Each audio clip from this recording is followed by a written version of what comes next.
আজকের এই বৈঠকের আলোচ্য বিষয় হচ্ছে স্ত্রীর প্রতি স্বামীর গুরুত্ব, দায়িত্ব এবং কর্তব্য, আবার স্বামীর প্রতি স্ত্রীর দায়িত্ব এবং কর্তব্য। আল্লাহ তাআলা আমাদেরকে বয়ান শোনার, বুঝার, মানার, আমল করার তৌফিক দান করেন। আমরা প্রথমে জানার চেষ্টা করব একজন স্ত্রীর প্রতি তার স্বামীর কতটুকু দায়িত্ব। স্বামীর যে দায়িত্বটুকু আছে স্ত্রীর প্রতি, এই দায়িত্বটুকু পালন করার ক্ষেত্রে সর্বপ্রথম যে বিষয়টা খেয়াল রাখতে হবে সেটা হলো, একজন পুরুষ যখন বিয়ে শাদী করবে, বিয়ে শাদী করার সময় সে যেন নেককার স্ত্রী, ভালো মহিলা দেখা বিয়ে করে। যদি এই জায়গায় কেউ ধরা খেয়ে যায় তাহলে তার পুরা জীবনটাই এলোমেলো হয়ে যাবে, পুরা জীবনটাই তার নস্যাৎ হয়ে যাবে। এজন্য বিয়ে শাদী করার ক্ষেত্রে যেই মহিলাকে পুরুষ বিয়ে করবে সেই মহিলা নামাজি কিনা, দিনদার কিনা, পর্দাওয়ালা কিনা, তার মা বাবা কেমন, তার আত্মীয় স্বজন কেমন, তার ভাই বোন কেমন, এগুলা আগে দেখা যাচাই বাছাই কইরা বিয়ে করা। কারণ নেককার স্ত্রী যদি কারো ভাগ্যে জুটে যায়, কেউ যদি তার জীবনে নেককার স্ত্রী পেয়ে যায়, ওই মানুষটা সুখী হয়ে যাবে, ওই মানুষটা তার পুরা জীবনটা সুখময় হিসাবে কাটাতে পারে। বুখারী শরীফের হাদিসের বর্ণনা, وعن عبد الله بن عمرو رضي الله تعالى عنهما قال قال رسول الله صلى الله عليه وسلم الدنيا متاع وخير متاع الدنيا المرأة الصالحة। আব্দুল্লাহ ইবনে আমর রাদিয়াল্লাহু তাআলা আনহু থেকে বর্ণিত, তিনি বলেন রাসূল আকরাম সাল্লাল্লাহু আলাইহি ওয়াসাল্লাম বলেছেন, ও আমার উম্মতেরা শুনে রাখো, আদ-দুনিয়া মাতা, পুরা গোটা দুনিয়াটাই হলো সম্পদ। ওয়া খায়রু মাতা'id দুনিয়া আল মারআতুস সালিহা, আর দুনিয়ার যত সম্পদ আছে, দুনিয়ার যত উপকারী বস্তু আছে, এর মধ্যে সবচেয়ে শ্রেষ্ঠ সম্পদ, সবচেয়ে উপকারী বস্তু হইল নেককার মহিলা। যার জীবনে যে নেককার স্ত্রী পেয়েছে, যেই পুরুষ তার জীবনে নেককার স্ত্রী পেয়েছে, ভালো মহিলা পেয়েছে, ওই পুরুষের জীবনটাই সফল। যে পুরুষ তার জীবনে নেককার স্ত্রী পায় নাই, ভালো মহিলা পায় নাই, ওই পুরুষের পুরা জীবনটাই এলোমেলো হয়ে যাবে। এবার আসেন, বিয়ে শাদী হয়ে গেল, বিয়ে শাদীর পরে সংসার চলতেছে। সাংসারিক জীবনে একজন পুরুষের সর্বপ্রথম দায়িত্ব হইল স্ত্রীর প্রতি। স্ত্রীর সাথে পুরুষ সদা সর্বদা ভালো আচরণ করবে, সুন্দর ব্যবহার করবে। বুখারী শরীফের বর্ণনা, وعن أبي هريرة رضي الله تعالى عنه قال قال رسول الله صلى الله عليه وسلم استوصوا بالنساء خيرا فإن المرأة خلقت من ضلع وإن أعوج شيء في الضلع أعلاهم فإن ذهبت تقيمه كسرتهم وإن تركته لم يزل أعوجا। হযরত আবু হুরায়রা রাদিয়াল্লাহু তাআলা আনহু থেকে বর্ণিত, তিনি বলেন, রাসূল আকরাম সাল্লাল্লাহু আলাইহি ওয়াসাল্লাম বলেছেন, ও আমার উম্মতের পুরুষেরা শুনে রাখো, ইস্তাউসু বিন নিসায়ে খায়রা, সদা সর্বদা সব সময় তোমরা তোমাদের স্ত্রীদের প্রতি ভালো আচরণ করবা, সুন্দর আচরণ করবা। ফাইনাল মারাতা খুলিকাত মিন দিলাইন, কেননা মহিলাকে সৃষ্টি করা হয়েছে, বানানো হয়েছে পুরুষের বাঁকা হাড্ডি থেকে। রাসূল বলেন, ফাইন যাহাবতা তুকিমুহু কাসারতাহু, ওই বাঁকা হাড্ডিটাকে যদি তুমি সোজা করতে যাও ভেঙে যাবে। ওয়াইন কাসারতাহু ওয়াইন তারাকতাহু লাম ইয়াজাল আওয়াজা, আর ওই বাঁকা হাড্ডিটাকে যদি তুমি এমনি এমনি ছেড়ে দাও জীবনে আর সোজা করতে পারবা না। ওয়াস্তাউসু বিন নিসায়ে খায়রা, সুতরাং সদা সর্বদা ভালো উপদেশ দেও, সুন্দর ব্যবহার করো, বেশি বেশি নসিহত করো, ভালো কথা বলো। বাঁকা হাড্ডিটাকে বাঁকা রাইখা ওইভাবে জীবন চলাফেরা করার চেষ্টা করো, একবারে সোজা করতে যাও না, আবার একদম স্বাধীন কইরা আজাদ কইরা দিও না। আজাদ কইরা দিলে আবার ধরতে পারবা না, লাগামহীন হয়ে যাবে। এবার আসেন, জীবন চলার পথে ভালো আদেশ দিলাম, ভালো কথা বললাম, ভালো উপকারী নসিহত করলাম, কিন্তু খাওয়া দাওয়ার ক্ষেত্রে, চলাফেরার ক্ষেত্রে, উঠা বসার ক্ষেত্রে কিছু হক অবশ্যই আছে। আছে না নাই? আছে। সেই হকগুলা কি? বুখারী শরীফের হাদিসের বর্ণনা। وعن معاوية بن حيدة رضي الله تعالى عنه قال قلت يا رسول الله ما حق زوجة أحدنا عليهم قال أن تطعمها إذا طعمت وتكسوها إذا اكتسيت ولا تضرب الوجه ولا تقبح ولا تهجر إلا في البيت। হযরত মুআবিয়া ইবনে হায়দা রাদিয়াল্লাহু তাআলা আনহু থেকে বর্ণিত, তিনি বলেন, আমি একদিন রাসূলকে বললাম, ইয়া রাসূলুল্লাহ, ইয়া হাবিবাল্লাহ, মা হাক্কু যাওজাতি আহাদিনা আলাইহিম, ওগো রাসূল, আমরা যারা পুরুষ আছি আমাদের উপরে আমাদের স্ত্রীদের কি কোনো হক আছে, কোন দায়িত্ব আছে কিনা ইয়া রাসূলুল্লাহ? রাসূল বললেন, ও আমার সাহাবী শুনো, অবশ্যই একজন পুরুষের প্রতি, একজন পুরুষের উপরে তার মহিলার প্রতি অবশ্যই কিছু দায়িত্ব আছে। রাসূল বলেন, শোনো, এক নম্বর, আন তুতিমাহা ইদা তুইমতাম, যখন তুমি খাবার খাইবা তখন তোমার স্ত্রীও কেউ সাথে খাবার খাওয়াইবা। ওয়াতাকসুহা ইদা তাসাইতা, যখন তুমি ভালো কাপড় চোপড়, নতুন কাপড় চোপড় পরিধান করবা তখন তুমি তোমার স্ত্রীর জন্য নতুন কাপড় চোপড় ক্রয় করবা, কিনবা।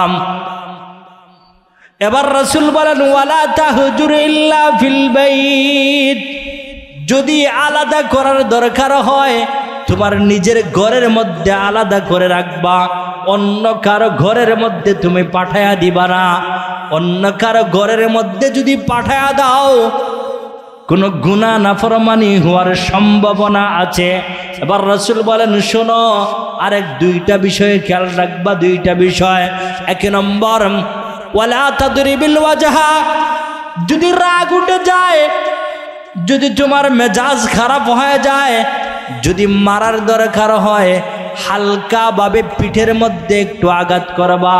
খবরদার, খবরদার, মহিলার স্ত্রীর চেহারার মধ্যে আঘাত করবা না।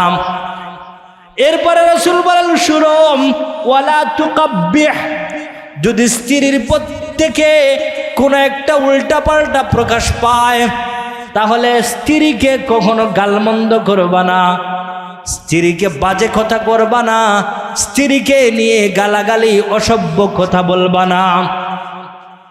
আচ্ছা বলেন তো দেখি, আমাদের যখন মেজাজ নষ্ট হয়ে যায়, রাগ উঠে যায়, আমরা আমাদের স্ত্রীদের প্রতি গালাগালি করি কিনা, চেহারার মধ্যে আঘাত করি কিনা?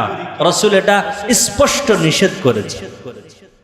এটা করা যাবে না, এটা করলে গুনাহ হবে। আল্লাহর কাছে কাল কিয়ামতের দিন অবশ্যই অবশ্যই জবাব দিতে হবে। এটা কখনো করা যাবে না, কারণ আপনার আমার চরিত্র, আমি আপনি ভালো মানুষ কিনা সার্টিফিকেট দিবে আমার স্ত্রী। সুবহানাল্লাহ বলেন। এটা রাসূলের কথা, বুখারী শরীফের বর্ণনা। وعن أبي هريرة رضي الله تعالى عنه قال قال رسول الله صلى الله عليه وسلم أكمل المؤمنين إيمانا أحسنهم خلقا وخياركم خياركم لنسائهم। হযরত আবু হুরায়রা রাদিয়াল্লাহু তাআলা আনহু থেকে বর্ণিত, তিনি বলেন রাসূল আকরাম সাল্লাল্লাহু আলাইহি ওয়াসাল্লাম বলেছেন, ও আমার উম্মতেরা শুনে রাখো, আকমালুল মুমিনিনা ঈমানান, ওই ব্যক্তি পরিপূর্ণ মুসলমান, পরিপূর্ণ ঈমানদার, আহসানুহুম খুলুকান, যার চরিত্র সুন্দর, যার চরিত্র ভালো, যে হলো পরিপূর্ণ চরিত্রবান। এবার রাসূল বলেন, ওয়া খিয়ারুকুম খিয়ারুকুম লিনিসাইহিম, তুমি চরিত্রবান কিনা, ভালো মানুষ কিনা, উত্তম পুরুষ কিনা, এটা সার্টিফিকেট দিবে তোমার পরিবার, তোমার স্ত্রী। স্ত্রী বলবে আমার স্বামী ভালো না খারাপ। স্ত্রী যদি বলে আমার স্বামী ভালো, উত্তম চরিত্রের অধিকারী, এই পুরুষটা আল্লাহর কাছেও ভালো এবং উত্তম পুরুষ, উত্তম পুরুষ। আর স্ত্রী যদি বলে বাজে, নষ্ট, তাহলে সে আল্লাহর কাছে ভালো হতে পারবে না, দুনিয়ার মানুষের কাছেও ভালো হতে পারবে না। দুনিয়ার সমস্ত মানুষের সাথে সুন্দর ব্যবহার করলাম, উত্তম আচরণ করলাম, কিন্তু দেখা গেল ঘরে যাওয়ার পরে, ফ্যামিলিতে যাওয়ার পরে, স্ত্রীর কাছে যাওয়ার পরে ব্যবহার ভালো না, কথাবার্তা ভালো না, চলাফেরা ভালো না, গালাগালি করি, মারামারি করি, ওই বাহিরের ভালো, এটা ভালো বলে গণ্য হবে না।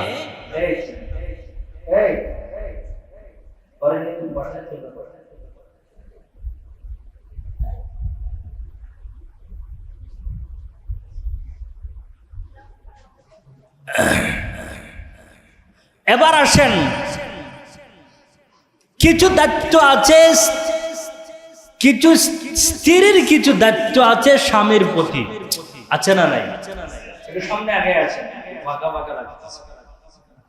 স্ত্রীর কিছু দায়িত্ব আছে স্বামীর প্রতি। যেমন এক নম্বর খেয়াল করেন, এক নম্বর,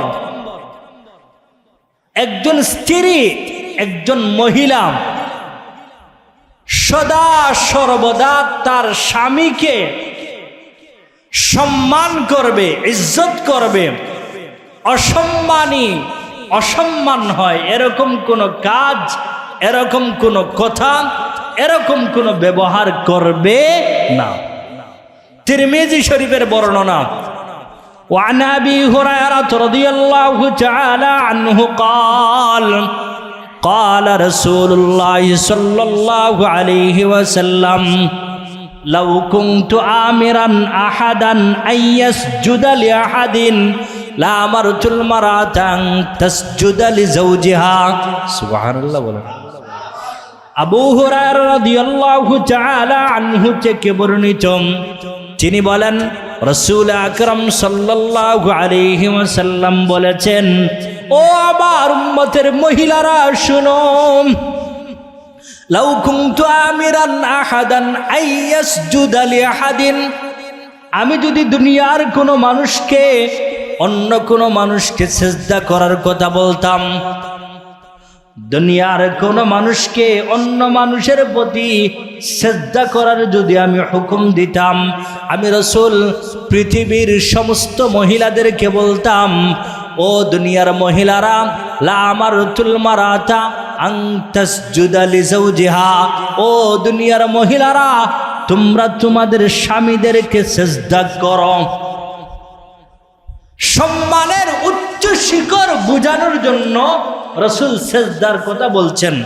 যেমন আমরা আমাদের মাথাকে, কপালকে আল্লাহর সম্মুখে নত করি, দুনিয়ার কোনো মানুষের সম্মুখে নত করি না, গায়রুল্লাহর প্রতি নত করি না। রাসূল বলেন গায়রুল্লাহর প্রতি নত করা এটা নিষেধ।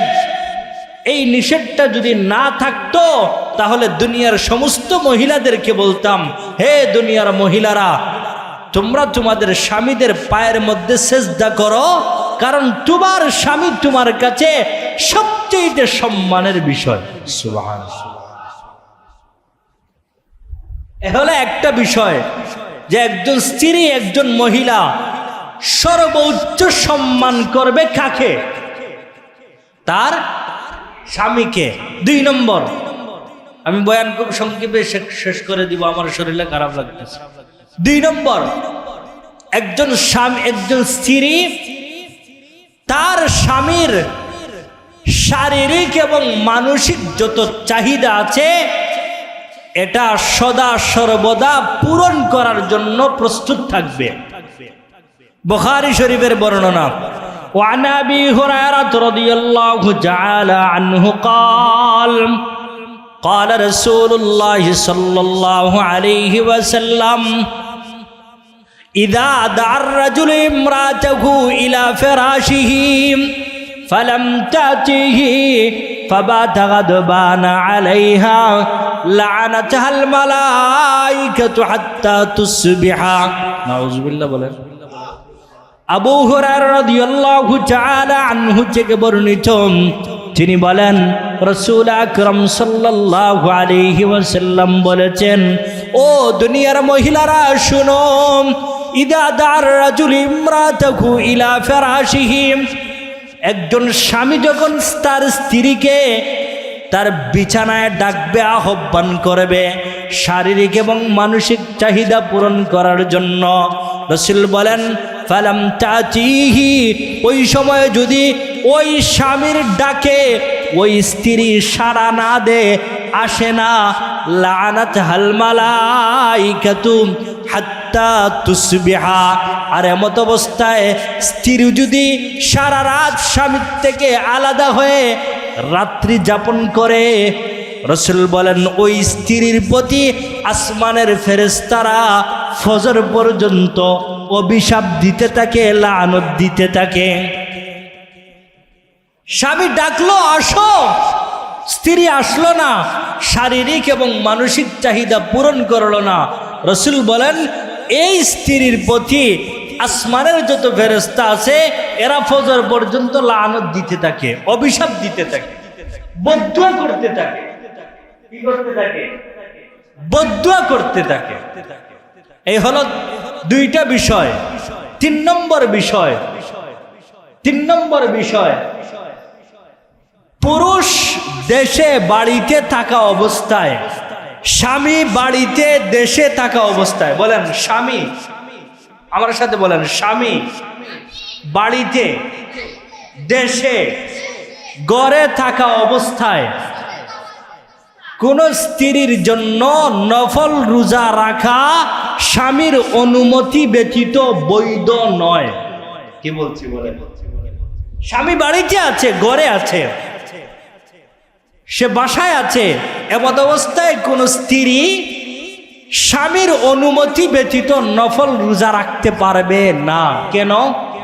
যদি স্বামীর মানসিক এবং শারীরিক কোনো চাহিদার প্রয়োজন পড়ে, দেখা দেয়, তো নফল রোজার কারণে তো ওই চাহিদা সে পূরণ করতে পারবে না। এজন্য শরীয়তের নির্দেশ হইল কোন স্ত্রী, কোন মহিলা তার স্বামী বাড়িতে, ঘরে, দেশে, বাসায় উপস্থিত থাকা অবস্থায় সে স্বামীর অনুমতি ব্যতীত নফল রোজা রাখতে পারবে না। আপনারা বলবেন হুজুর দলিল কি?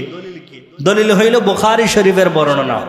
وعن أبي هريرة رضي الله تعالى عنه قال قال رسول الله صلى الله عليه وسلم لا يحل لامرأة أن تصوم وزوجها شاهد إلا بإذنه। হযরত আবু হুরায়রা রাদিয়াল্লাহু তাআলা আনহু থেকে বর্ণিত, তিনি বলেন রাসূল আকরাম সাল্লাল্লাহু আলাইহি ওয়াসাল্লাম বলেছেন, ও দুনিয়ার মহিলারা শুনো, আমি রাসূল বলছি, লা ইয়াহিল্লু লিইমরাতিন আন তাসুমা, কোন মহিলার জন্য নফল রোজা রাখা বৈধ নয়, জায়েজ নয়। ওয়া যাওজুহা শাহিদুন ইল্লা বিইذনি, স্বামী বাড়িতে থাকা অবস্থায়, দেশে থাকা অবস্থায় স্বামীর অনুমতি ব্যতীত নফল রোজা রাখা বৈধ নয়। হ্যাঁ, যদি স্বামী অনুমতি দেয় তখন নফল রোজা রাখা যাবে। আল্লাহ তাআলা আমাদেরকে বুঝার, মানার, আমল করার তৌফিক দান করেন। জোরে বলেন আমিন। বর্তমানে এবার একটা সময় চলতেছে, স্বামীর কথা স্ত্রী শুনতে চায় না। কথা বলেন ঠিক কিনা? জোরে বলেন। স্বামীর কথা স্ত্রী শুনতে চায় না, মুখে মুখে তর্ক করে, ঝগড়া করে। স্বামী যদি এক কথা বলে, স্ত্রী 5 কথা বইসা বলে। স্বামী যদি একটা কথা বলে, স্ত্রী দেখা যায় ওই স্বামীর একটা কথার উপরে 10টা কথা বইলা বসে। এরকম আছে না নাই? এবার রাসূল কি বলেছেন একটু শুনালন। এই সমস্ত মহিলাদের ব্যাপারে রাসূল কি বলেছেন একটু শুনালন। বুখারী শরীফের বর্ণনা। وعن أبي هريرة وعن أسامة بن زيد رضي الله تعالى عنه قال قال رسول الله صلى الله عليه وسلم ما تركت بعدي فتنة هي أضر على الرجال من النساء। হযরত উসামা ইবনে যায়েদ রাদিয়াল্লাহু তাআলা আনহু থেকে বর্ণিত, তিনি বলেন রাসূল আকরাম সাল্লাল্লাহু আলাইহি ওয়াসাল্লাম বলেছেন, ও আমার উম্মতেরা শুনে রাখো, মা তারাকতু বাদি ফিতনাতুন, আমি দুনিয়া থেকে চলে যাওয়ার পরে, আমি দুনিয়া থেকে বিদায় নেওয়ার পরে এমন একটা ফিতনা আত্মপ্রকাশ করবে। সেই ফিতনাটা হইল ইয়াদারু আলার রিজাল মিনান নিসা, আমার পুরুষ উম্মতের উপরে মহিলারা ছড়াও হবে। মহিলারা পুরুষদের কথা শুনতে চাইবে না, মহিলারা পুরুষদের সাথে কথায় কথায়, মুখে মুখে তর্ক করবে। এরকম মহিলা আছে না নাই? পুরুষের কথায় কথায় তর্ক করে, মুখে মুখে তর্ক করে, ঝগড়া করে। রাসূল বলেন এটা হলো আমার উম্মতের পুরুষদের জন্য মহিলাদের পক্ষ থেকে একটা বড় ফিতনা। এবার আসেন, কেউ যদি স্বামীর কথা শুনে, মানে, স্বামীর ইজ্জত করে, মুখে মুখে তর্ক করে না, স্বামীকে সম্মান করে, ইজ্জত করে, স্বামীকে খুশি রাইখা মারা যায়, বলেন না, স্বামীকে, কোন স্ত্রী যদি স্বামীকে খুশি রাইখা মারা যায়, অথবা স্ত্রীর প্রতি স্বামী খুশি হয়ে মারা যায়, স্ত্রী আগে মারা গেল, স্বামী তার উপরে খুশি, অথবা স্বামী আগে মারা গেল, স্ত্রীর প্রতি খুশি হয়া, স্ত্রী আগে মারা গেল, এমত অবস্থায় স্বামীকে সন্তুষ্ট কইরা মারা গেছে। আবার স্বামীটা আগে মারা গেছে, মারা যাওয়ার পরে এটা বলছে যে না, আমার স্ত্রীটা ভালো ছিল, আমি আমার স্ত্রীর উপরে খুশি। যদি স্ত্রী মারা যায় স্বামীকে খুশি রাইখা, অথবা স্বামী মারা যায় স্ত্রীর উপরে খুশি থাইকা, তার ব্যাপারে, ওই স্ত্রীর ব্যাপারে রাসূল কি বলছেন একটু শুনালন। তিরমিজি শরীফের বর্ণনা। وعن أبي وعن أم سلمة رضي الله تعالى عنه قال قال رسول الله صلى الله عليه وسلم أيما امرأة ماتت وزوجها عنها راد دخلت الجنة سبحان الله হযরত উম্মে সালামা রাদিয়াল্লাহু তাআলা আনহু থেকে বর্ণিত তিনি বলেন রাসূল আকরাম সাল্লাল্লাহু আলাইহি ওয়াসাল্লাম বলেছেন ও পৃথিবীর মহিলারা শুনো আইয়ুমা ইমরাতিন মাতাত কোন মহিলা যদি মারা যায় কোন স্ত্রী যদি মারা যায় ওয়াজাউজুহা আনহা রাদিন এমত অবস্থায় ওই মহিলার প্রতি তার স্বামী খুশি রাসূল বলেন দাখালাতিল জান্নাহ ওই মহিলা মারা যাবে সুজা জান্নাতে চলে যাবে। এই হাদিসটা আমরা আমাদের ঘরের মধ্যে গিয়া বলতে পারবো তো ইনশাআল্লাহ। আবার বলতে গিয়া যদি আবার কোনো সমস্যা হয় হাদিস লইয়া আইছো না বলেন ইনশাআল্লাহ সাহস কইরা বলতে পারবো তো ইনশাআল্লাহ। ও দোস্ত আহবাব বিয়ে শাদী নেককার মহিলা এটা পেয়ে যাওয়া খুবই খুবই গুরুত্বপূর্ণ একটা বিষয়। নেককার মহিলা দেখা বিয়া করা, যেই মহিলা তার স্বামীর মালের খেয়ানত করবে না, সম্পদের খেয়ানত করবে না, যেই মহিলা তার মাথা থেকে নিয়ে পা পর্যন্ত অঙ্গ প্রত্যঙ্গের কোন জায়গার খেয়ানত করবে না স্বামীর অনুপস্থিতিতে, এমন মহিলা দেখা বিয়া করা, এমন মহিলা দেখা বিয়া করা। একটু সুন্দর হইলেই চলে, বিষয়টা এরকম না। সুন্দর দেখে আপনি পাগল হয়ে গেলেন, পরে দেখা গেল ঝামেলা আছে। কি আছে? ঝামেলা আছে, তো জীবন এলোমেলো হয়ে যাবে, অশান্তি পেরেশানির কোনো শেষ সীমানা থাকবে না। এজন্য তাবরানী শরীফের বর্ণনায় এক হাদিস আসছে وعن ابن عباس رضي الله تعالى عنهما قال قال رسول الله صلى الله عليه وسلم أربع من أعطيهن فقد أعطي خير الدنيا والآخرة قلبا شاكرا ولسانا ذاكرا وبدنا على البلاء صابرا وزوجة لا تبغيه خونا في نفسها ولا ماله। হযরত ইবনে আব্বাস রাদিয়াল্লাহু তাআলা আনহু থেকে বর্ণিত, তিনি বলেন রাসূল আকরাম সাল্লাল্লাহু আলাইহি ওয়াসাল্লাম বলেছেন, ও আমার উম্মতেরা শুনে রাখো, আরবাউন মান উতিহিন্না ফাকাদ উতিয়া খায়রাদ দুনিয়া ওয়াল আখিরাহ। চারটা বিষয়, চারটা বস্তু আল্লাহ যাকে দান করেছেন তাকে দুনিয়া এবং আখিরাতের সমস্ত কল্যাণ আল্লাহ দান করে দিয়েছেন। রাসূল বলেন, এক নম্বর কলবান শাকিরান, এমন কলব এমন দিল, যেই কলব যেই দিল সব সময় আল্লাহর শুকরিয়া আদায় করে। রাসূল বলেন, দুই নম্বর ওয়ালিসানান যাকিরান, এমন জিহ্বা, যেই জিহ্বা সব সময় আল্লাহর জিকির আদায় করে। তিন নম্বর ওয়াবাদানান আলাল বালায় সাবিরান, এমন বডি, এমন জিসিম, এমন শরীর, যেই জিসিম, যেই বডির উপরে অসুস্থতা আসলে, মুসিবত আসলে এই বডি, এই শরীর সবর করে, ধৈর্য ধারণ করে। এবার রাসূল বলেন, চার নম্বর ওয়াজাউজাতুন লা তুবগিহি খাউনান ফি নাফসিহা ওয়ালা মালিহি, এমন স্ত্রী, এমন মহিলা আল্লাহ যাকে দান করেছেন, যেই স্ত্রী, যেই মহিলা তার স্বামীর মালের খেয়ানত করে না, তার চরিত্রের খেয়ানত করে না, তার মাথা থেকে নিয়ে পা পর্যন্ত কোনো জায়গার খেয়ানত করে না, স্বামীর যথাযথ সম্মান করে, স্বামীর যথাযথ ইজ্জত করে, স্বামীর যথাযথ হক আদায় করে। রাসূল বলেন এমন মহিলা আল্লাহ, এমন স্ত্রী আল্লাহ যাকে দান করেছেন, সে হলো দুনিয়া এবং আখিরাতের কল্যাণ কামাই করনেওয়ালা।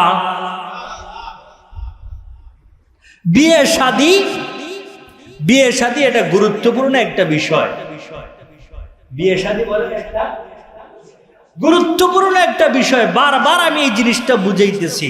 যেমন আমাদের ইসমাইল ভাই এখনো বিয়ে শাদী করেন নাই, ওনার কাজে লাগবে, আপনাদেরও কাজে লাগবে। বলবেন হুজুর আমরা কি আর বিয়ে করব? না, বিয়ে না করলে বিয়ে তো করাবেন। তো এই যে আপনার সামনে বসে আছে না এই চান্দু, ওনাকে বিয়ে করাবেন না? তো বিয়ে করানোর সময় এগুলা কাজে লাগবে তো অবশ্যই। এই যে আমাদের নয়ন ভাই আছে, ওনারও তো ছেলে আছে, বিয়ে করাবেন না? তো বিয়ে করাইতে সময় বিয়ে না করলেও বিয়ে করাইতে গেলে আপনার ছেলেকে আপনি বিয়ে করাবেন, তো নেককার মহিলা দিকে বিয়ে করাবেন, আপনার ছেলে সারা জীবন সুখে থাকবে। সুবহানাল্লাহ বলেন না? বিয়ে শাদী করা এটা আদম থেকে নিয়ে মুহাম্মদুর রাসূলুল্লাহ সাল্লাল্লাহু আলাইহি ওয়াসাল্লাম পর্যন্ত সমস্ত নবী, সমস্ত রাসূলদের সুন্নাত। সুবহানাল্লাহ বলবেন? সমস্ত নবী, সমস্ত রাসূলদের সুন্নাত। দলিল নাসাই শরীফের বর্ণনা। وعن أنس بن مالك رضي الله تعالى عنه قال قال رسول الله صلى الله عليه وسلم أربع من سنن المرسلين الحياء والتعتر والسواك والنكاح. سبحان الله. আনাস ইবনে মালিক রাদিয়াল্লাহু তাআলা আনহু থেকে বর্ণিত, তিনি বলেন রাসূল আকরাম সাল্লাল্লাহু আলাইহি ওয়াসাল্লাম বলেছেন, ও আমার উম্মতেরা শুনে রাখো, আরবাউম মিন সুনানিল মুরসালিন, আদম আলাইহিস সালাতু ওয়াস সালাম থেকে নিয়ে আমি নবী মুহাম্মদুর রাসূলুল্লাহ সাল্লাল্লাহু আলাইহি ওয়াসাল্লাম পর্যন্ত সমস্ত নবী, সমস্ত রাসূলদের সুন্নাত হইল চারটা। কয়টা? সমস্ত নবী, সমস্ত রাসূলদের সুন্নাত হইল চারটা। এক নম্বর আল হায়া, সমস্ত নবী এবং সমস্ত রাসূলরা লজ্জাশীল ছিলেন। দুই নম্বর ওয়াত তাআত্তুর, সমস্ত নবী সমস্ত রাসূলরা আতর ব্যবহার করতেন। তিন নম্বর ওয়াসিওয়াক, সমস্ত নবী সমস্ত রাসূলরা মিসওয়াক ব্যবহার করতেন। রাসূল বলেন চার নম্বর ওয়ান্নিকাহ, সমস্ত নবী সমস্ত রাসূলরা দুনিয়াতে থাকা অবস্থায় বিয়ে শাদী করেছেন। এক নম্বর হায়া, লজ্জা, দুই নম্বর মিসওয়াক, তিন নম্বর আতর, চার নম্বর বিয়ে শাদী। এই চারটা বিষয়ের উপর আমল করবো তো ইনশাআল্লাহ। বাকি একটা কইরা ফেলছি, আর তিনটা তো আছে। তো কি কি? লজ্জা, আতর, মিসওয়াক। মিসওয়াক ব্যবহার করা এটা তো আমরা ভুলে গেছি, এটা তো আমাদের আমলের মধ্যে নাই বললেই চলে, ইল্লা মাশাআল্লাহ দুই একজন। তো দুষ্ট আহবাব, বিয়ে শাদীকে অস্বীকার করার কোনো সুযোগ, বলেন বিয়ে শাদীকে অস্বীকার করার কোনো সুযোগ নাই। বিয়ে শাদী করার জন্য আমাদের ছেলেফেলেরা লাফায়, কিন্তু এই লাফানোটা ঠিক আছে। 18 হয়ে গেছে, 20 হয়ে গেছে, 25 হয়ে গেছে, মা বাবা বিয়ে দিতেছে না, এই লাফানোটা ঠিক আছে, তবে লাফানোটা জায়গা মতো যেন হয়। সুবহানাল্লাহ বলে। লাফানোটা কি মতো হয়? জায়গা মতো হয়। মানে বুঝছেন কথা? বুঝছেন? লাফানোটা বিয়ে শাদী করার ক্ষেত্রে আমাদের ছেলেরা, আমাদের যুবকেরা লাফায়, বলেন লাফানোটা ঠিক আছে? বলেন লাফানোটা, বলেন সবাই বলেন লাফানোটা। কিন্তু এই লাফানোটা যেন জায়গা মতো হয়, কি বলছি বলে? লাফানোটা কেন? লাফানোটা যেন জায়গা মতো হয়। জায়গা মতো হয় মানে কি? একজনকে দইরা নিয়ে চলে আসবে, রাগ করলেন? একজনকে পছন্দ হয়েছে, দইরা নিয়ে চলে আসবে, এটা কি জায়গা মতো? দেখবে, তত্ত্ব নিবে, নেককার কিনা, ভালো কিনা, পরহেজগার কিনা, নামাজ পড়ে কিনা, আমলদার কিনা, তার মা বাবা নামাজ পড়ে কিনা, তার নানা নানি নামাজ পড়ে কিনা, তার মা বাবা পর্দা করে কিনা, তার নানা নানি পর্দা করে কিনা, ইজ্জত সম্মানের প্রতি খেয়াল আছে কিনা, হায়াদার কিনা, লজ্জাশীল কিনা, সর্ব বিষয়ে দেইখা তারপরে বিয়ে করা, এটাকে বলে জায়গা মতো। এটাকে বলে কি? কারণ একজন মহিলার পুরা জীবনে কাজ কয়টা? সবাই দেখান না। একজন মহিলার পুরা জীবনের কাজ কয়টা? 4টা। তিরমিজি শরীফের বর্ণনা।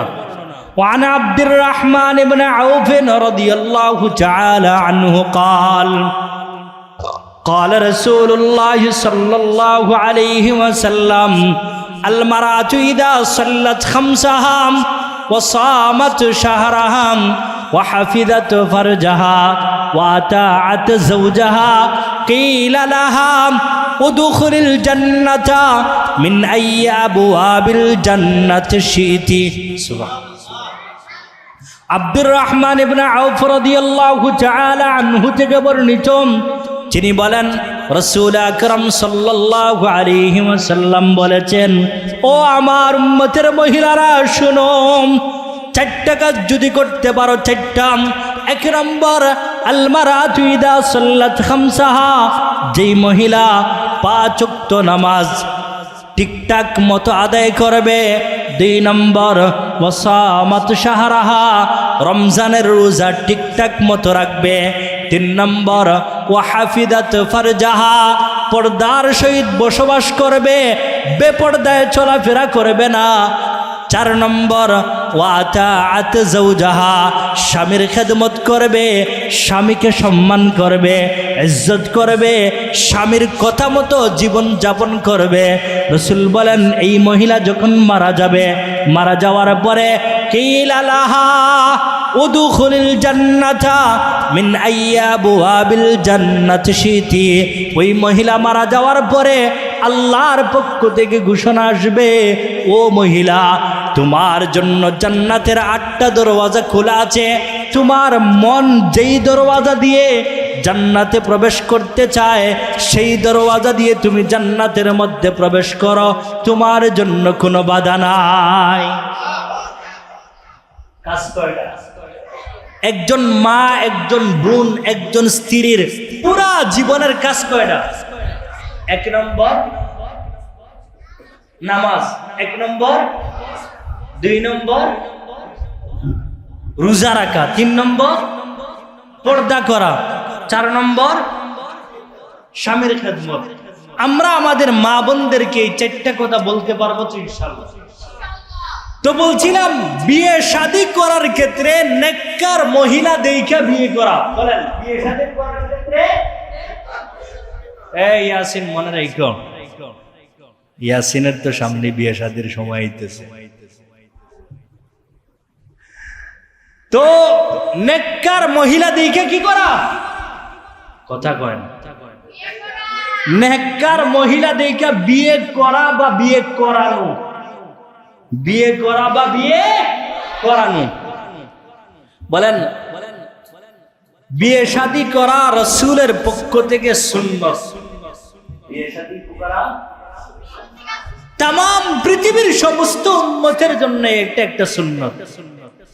قال رسول الله صلى الله عليه وسلم النكاح من سنتي فمن رغب عن سنتي فليس مني।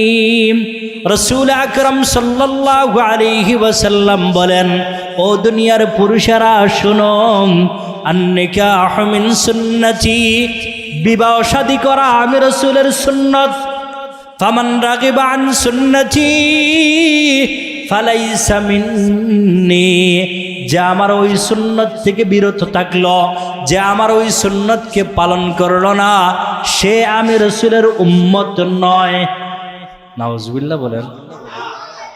বিয়ে শাদী করা আমি রাসূলের সুন্নত, এই সুন্নত যে পালন করলো না সে আমার উম্মত নয়। তবে এই সুন্নতটা পালন করতে গিয়ে শর্ত হইল দেইকা শুইনা নেককার মহিলা বিয়ে করা।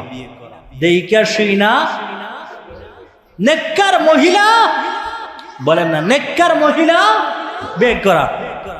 মিশকাত শরীফের বর্ণনা, وعن عبد الله بن مسعود رضي الله تعالى عنه قال وعن أبي هريرة رضي الله تعالى عنه قال قال رسول الله صلى الله عليه وسلم تنكح المرأة لأربع: لمالها ولجمالها ولحسبها ولدينها فاظفر بذات الدين فإنه تربت يدك। سبحان الله। হযরত আবু হুরায়রা রাদিয়াল্লাহু তাআলা আনহু থেকে বর্ণিত, তিনি বলেন রাসূল আকরাম সাল্লাল্লাহু আলাইহি ওয়াসাল্লাম বলেছেন, ও আমার উম্মতের পুরুষেরা শুনো, বিয়ে শাদী করার ক্ষেত্রে চারটা বিষয় দেখবা, চারটা বিষয়। এক নম্বর, তুনকাহুল মারাতু লিআরবাঈন: লিমালিহা, যাকে তুমি বিয়ে করবা, যেই মহিলাকে বিয়ে করবা তার সম্পদ আছে কিনা, মাল সম্পদ ওয়ালা কিনা সেটা দেখবা। দুই নম্বর, ওয়ালি জামালিহা, তার সৌন্দর্য আছে কিনা সেটাও দেখবা। তিন নম্বর, ওয়ালি হাসাবিহা, তার বংশমর্যাদা ভালো কিনা সেটাও দেখবা, সেটাও খেয়াল রাখবা, তথ্য নিবা। চার নম্বর, ওয়ালি দীনহা, সে দিনদার কিনা, নামাজ পড়ে কিনা, পর্দা করে কিনা, তার মা বাবা পর্দা করে কিনা, তার মা বাবা নামাজ পড়ে কিনা, তার ফ্যামিলির মানুষ দিনদারি আছে কিনা এটা দেখবা। রাসূল বলেন ফাদফার বিযাতিদ দ্বীন, যদি মাল না থাকে অসুবিধা নাই, যদি বংশমর্যাদা ভালো না হয় অসুবিধা নাই, যদি টাকা পয়সা না থাকে অসুবিধা নাই, তুমি দিনদারিকে অগ্রাধিকার দিয়া ওই মহিলাকে বিয়ে করে নাও। আমি রাসূল বললাম তোমার জীবন সুখময় হয়ে যাবে।